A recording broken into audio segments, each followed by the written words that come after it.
Let's face it, support can be one of the strongest roles to climb with. But let's be honest here, it doesn't always feel like that. The reality is most support players end up hard stuck not because the role is weak and their teammates suck, but because they're missing a few core concepts. So in this video, we're going to be breaking down exactly what those core concepts are and what's holding you back from climbing, from lane phase mistakes to roam timers to how to play the mid and late game, covering the biggest mistakes you didn't even realize that you're making and the simple changes that can lead to massive ranked gains immediately. And I promise you, if you watch until the end of this video, you are going to know exactly what it takes to carry games on support, even when your team is trolling you. But if you truly want to learn how to carry bad teammates and finally rank up as a support this season, then you absolutely need to check out our 6-chapter support course. That course is going to teach you step by step everything you need to start carrying as support. We're talking about wave control, trading, roaming, warding, macro, even team fighting. And after all of that, head over to our brand new commentary page where you can select your champion and watch as challenger players walk you through step-by-step how to carry on your chosen support in your elo. And you can unlock all of that right now through the exclusive discount in the link below. So what the heck are you waiting for? Click the link in the description below right now to get the rank that you have always wanted. Now, within the first 30 seconds of lane phase, we're talking before you even kill a minion, you can usually get a good indication of how good a support is at laning by one simple concept. So watch this Milio, try and guess what that concept is. The answer is simple. Positioning. Milio isn't pressuring Heimer or Varus at all, and just by where he's standing, it makes it totally clear he has no plans to. As the cool kids would say nowadays, he definitely has a negative aura. And when both Varus and Heimer move up, his first instinct is to click back and basically leave his ADC in a 2v1. Same thing here. Heimer moves up, Milio clicks back. What this Heimer's doing is basically trolling. He's walking up into two players and yet getting away with it all because of Milio's positioning. If instead Milio was here, not only would he be able to trade back auto attacks with Heimer the entire time for free, which by this point probably would have had him below half health, but it would also give his ADC the confidence to press this Heimer and trade for longer. Now, pay attention to how the entire dynamic of this lane shifts just by Milio adapting his positioning. Now, mind you, he's still not auto attacking or throwing out abilities, but simply just posturing more aggressively onto the Varus, and you can see how it instantly becomes harder for him to farm. Now, every time Varus walks up for CS, he's forced to make a decision. Is this CS actually worth taking an auto for? Can I actually trade into the Milio? Is that worth it with his shield? Do I need to dodge his Q? And listen, that small adaptation alone forces Heimer to move back to match his Varus, in turn relieving pressure on his Jhin. And suddenly, still without Milio using a single ability or a single auto, Varus feels pressure to farm with abilities instead. So, once you have good posturing in lane, it enables you to develop one of the most important support fundamentals, that is punishing last hits. Since you don't have to focus on farming, your attention should usually be on your own minions. Watch which ones are getting low, and as the enemy ADC walks up to last hit, that is your cue to step up and hit him with an auto, threaten an ability, or both. How you should posture really depends a lot on the matchup though. As a ranged support against a melee, you could obviously get away with posturing extremely aggressively, even in some cases completely zoning them off in the first few waves like this Milio's doing here. As although Rel could technically engage on him, there's a very low chance they would actually kill. So Milio, with his posturing, basically has free reign to do whatever in the heck he wants. Now, as for ranged versus ranged, this is where a lot of supports go wrong. As rather than just following your ADC, you want to constantly adapt your positioning. Watch this Soraka here. She doesn't know where Bard is, so she postures up on the Jinx. When Jinx moves up to last hit, she trades a Q and an auto, forcing her back. Then as Bard tries to do the same to Ashe, Soraka adapts and moves over to force the Bard away. What this is essentially a concept called triangle positioning that you've probably heard us talk about before, where your goal is to adapt your positioning to make yourself the base of a triangle with your own ADC. But then watch this dance that they do after. Jinx is moving from one side of the lane to the other, while Soraka spends the whole time trying to mirror. It's super subtle, but all she's doing is ensuring that she's in a position to capitalize off either Bard or Jinx messing up their positioning. And the second Jinx looks looks to move up in order to trade, Soraka's already there to return another Q and auto with her ADC. Then, same as before, right after, moving back to maintain that triangle with her Ashe as the Bard steps up. And you can really see how much pressure this has created already just from the first 2 waves, and with the lead established, Soraka can now, of course, just posture super aggressively, even zoning Jinx from XP entirely by the 4th wave. Which all of this begs the question, what should you do as a melee support into ranged? While you're definitely at a disadvantage, there is no doubt about that. One thing high elo engaged supports put huge emphasis on is bush control, often even taking sweeper at level 1, just like Leona is here, as if you're able to get into your opponent's bush and deny vision, it becomes super annoying for them to deal with. They either have to just throw abilities in and hope that they hit, or face check like this Renata here and lose their entire health bar for their troubles, in turn creating a presence that will only get stronger and create more openings as you're able to reach those level 2 or level 3 power spikes. And while most of you guys listening to this probably already know this, just to be clear though, you hit level 2 from the first 3 melee minions on the 2nd wave and level 3 from the first 3 melee minions on the cannon wave. When done correctly, you can use hitting these power spikes as an advantage to force favorable trades, deny minions, or even best case, secure a kill. As not only is a level in League worth around 600 gold worth of stats, but you're getting a whole extra ability over your opponent, which for bot lane, as there's 2 of you there, is ridiculously strong. Now these power spikes are something that we really wanted to cover, but probably not in the way that you think we would, as truthfully, while they are important to know, many supports and ADCs tunnel vision so incredibly hard on them that it actually ends up doing more harm than it does good. Take this Leona here. As the 2nd wave arrives, you can already tell there is 0 chance of her and MF reaching level 2 first. So Miss Fortune rightly backs off. But as Leona is so tunnel visioned on that level 2, she messes up by staying and trying to contest, losing half her health for that mistake. But in the same vein, Jhin and Pyke also messed up here as well. They tunnel vision so hard on getting level 2 that they do what we call over pushing. Miss Fortune and Leona could just back off, collect the wave for free, and then be in a favorable position to engage themselves with the whole lane to run them down. Exactly like we see happen in this Emerald game where Twitch and Senna make the exact same mistake that Jhin and Pyke made, auto-attacking the wave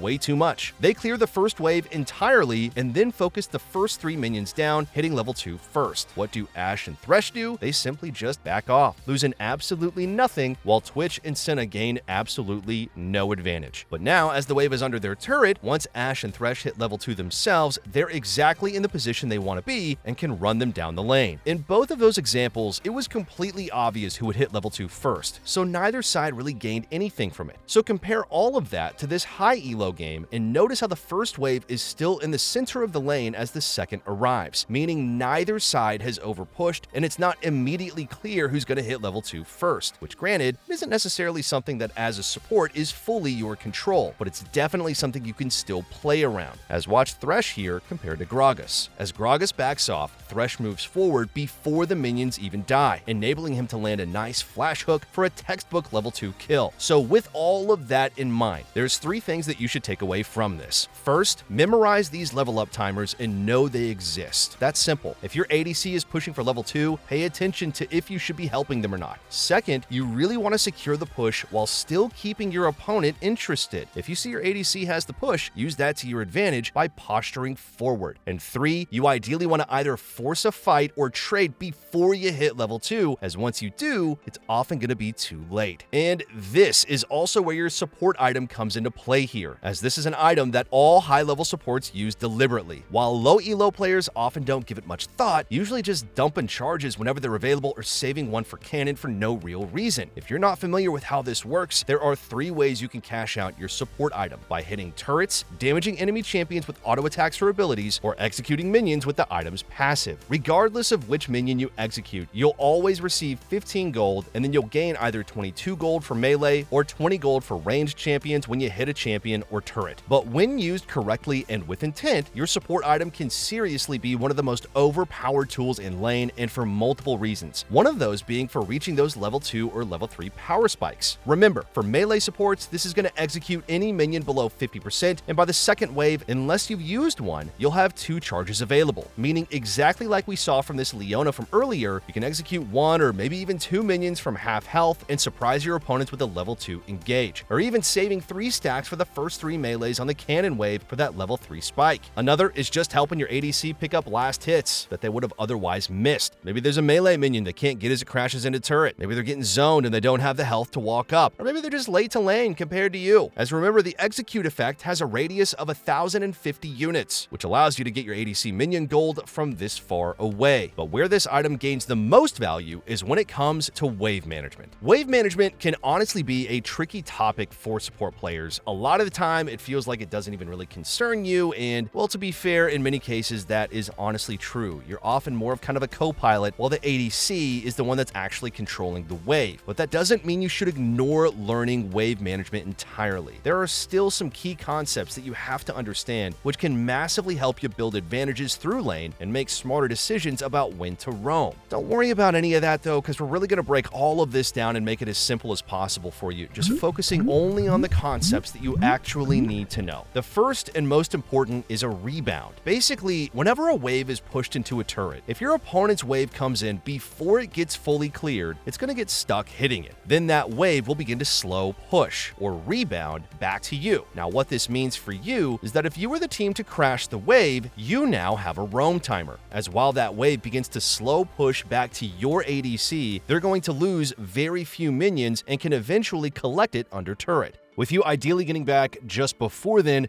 to cover the potential of them getting dove and to avoid missing out on too much XP. Now, whereas if those roles are reversed and the wave is pushing away from your ADC, there is a much higher chance of them getting punished, and you generally want to avoid leaving them during that time. This is because they're going to be forced to move up the lane to farm the minions as it pushes away, leaving them vulnerable to getting caught, or being zoned off the wave if the enemy support doesn't decide to roam. But we're going to talk more about roam timers in just a little bit. Rebounds are also what you want to be mainly playing off of as a melee support, as one of the worst problems you can encounter, which tends to be especially common if you're ahead in lane, is situations like this, where you constantly pushed up with your opponents just farming under turret, meaning you can never really threaten any engage and you're basically useless. This is where you want to ping your ADC to crash the wave and then let it rebound back to you so you have an opportunity to look for an engage as your opponents are forced to push up the lane. But again, that's not fully in your control, we understand that, but at least knowing that prevents you from making it worse for yourself. The only other wave control concepts that you really have to know though is to have an understanding of which way a wave is pushing. This is going to be crucial for situations like this, where a fight breaks out with Rel and Vayne going down while Milio barely clutching the kill onto the Ashe. But what do you think should be Milio's first thought here? The answer is what to do with the wave, as this wave is slow pushing away from him and Vayne, which you can see by the minion difference here. The reinforcing wave would arrive before it crashes, and then that would all die too, meaning Vayne misses out on a full wave of minions. By spending the time to push it, this is not only going to deny Ashe that wave and prevent Rel freezing, but as we now know, it's going to rebound and push back, so by the time Vayne returns, she has a huge wave to collect. And the same goes for understanding when a wave is pushing against you and when you should just, well, leave it be. That way, you can just base and get back to your ADC without missing too many minions. And speaking of missing minions, earlier in this game, Karma gets caught out roaming to help her team and unfortunately dies in the process. Not the biggest deal, and makes it back to lane to help out her Ashe pick up some waves under turret until she has to base. Seeing this, the enemy bot pushes one final wave and look to base themselves. Now, if you were Karma in that situation, you have the chance to do two of the most valuable things any support player could do: stopping bases and holding waves. If you could ever get away with doing this, so you know there's a low chance of you dying or getting engaged on, by walking past the incoming wave, Karma accomplishes two things. First, she's going to prevent it from hitting turret, meaning Ashe won't lose all those minions if Karma can hold it until the next wave arrives. And second, she could try and fish around and prevent Sivir and Seraphine basing, which if she's able to, will mean they either have to stay in lane and be at a huge item and health disadvantage, or waste even more time running further back down the lane to get off a base, which means by the time they get back to lane, they would have lost tons of minions and experience in the process, again giving Ashe a huge advantage. But because this is low elo, Karma just stands around, lets the wave crash, and farms it under the turret. It's hard to watch. Compare that to this challenger, Janna. They get level 3 ganked, and her and Sivir end up going down, but because she gets back to lane before the wave crashes, she does exactly what we just said. First, she pulls the wave, and then she looks to prevent any bases, managing to stop the Alistar. And now because of this, despite dying early, Sivir has a frozen wave in front of her turret, and Ashe is unable to walk up 2v1 to farm, and Sivir eventually ends up an entire level up. So always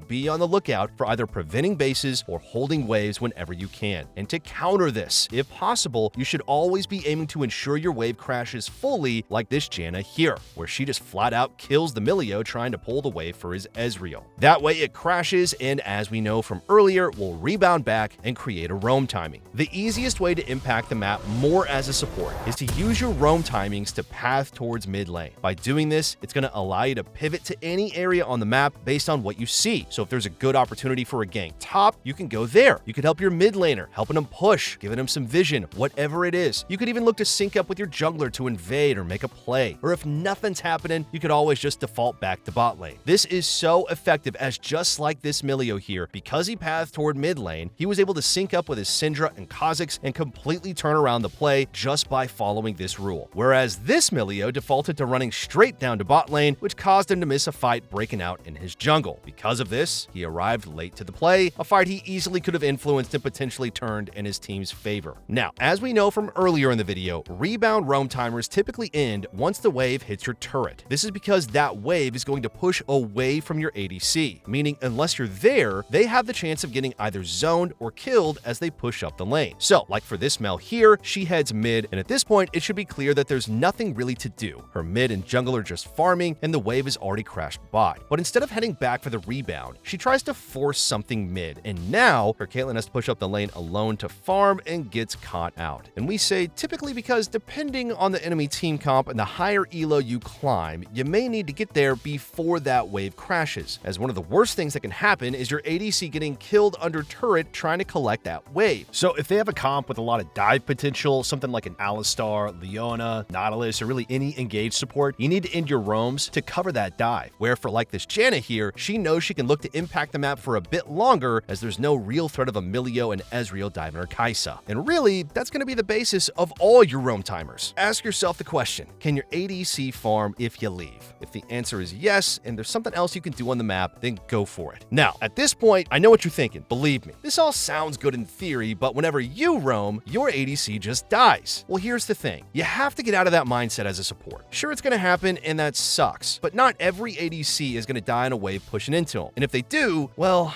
man, I hate to break it to you, but there's no way a player that bad is going to be the one to carry the game anyway. So in most cases, it's probably going to be better for you to roam anyway, as your other laners are likely going to have to be the ones to carry the game, meaning your time will be better spent getting them ahead. Now, in fact, giving up on your ADC is something every good support player understands when to do. Although ADCs do tend to think supports are put in the game just for them, think about how many games you've really won because of a fed top, jungle, or mid. In games where you can't trust your ADC, you need to learn to give up on them and prioritize your time spent roaming with your jungler, playing for mid, or even just making the map complete chaos by just roaming non-stop. Typically, that's going to be something you could look to do once you hit level 6, as by that point, experience isn't as important as you have all your abilities unlocked. And due to catch up XP, even if you do fall slightly behind in levels, you're going to eventually catch up if you're able to be involved in just a few kills. But once bot lane turret goes down, you typically never want to return, as this is usually when the ADC and support move over to mid lane and the mid game starts. And best of all, the game is going to open up for you here. Again, carry through the mindset of knowing who to play for. If you had strong solo laners, look to hover them or even just enable them by providing vision. If your jungle's strong, tether yourself to them and make plays around the map. Or if your ADC's ahead, then that's great. Use that to aggressively push out mid lane and use that time to get deep vision in the enemy jungle. Outside of this, how you play the mid to late game is by always asking yourself where the next play is going to happen. This is easy because 9 times out of 10, it's going to be whatever objective is next. And you want to anticipate this early and get vision around that area. You can see this here, where with top tower still up, Herald about to spawn, and even the opponent's red soon to be up. That Thresh anticipates the next play will happen around the top side of the map. So once mid wave is pushed in and the red team is farming the wave, he's going to establish a vision line in the red side's top jungle. This is key, as not only does it keep his team safe by providing full vision of anybody that comes in or out, but it allows them to look for picks mix. Same thing here, dragon spawning in 30 seconds and mid-wave is pushed in, so Thresh takes the time to move through the bot side jungle and get his team vision. Now, I'm guessing in your games, it rarely looks like that, as instead, just like this Milio here, either nobody helps you get vision, or every time you go to get wards down in the enemy jungle, surprise, surprise, there's somebody waiting and you end up dying. We've all been there. But wait a minute, there was one thing missing here. Mid-wave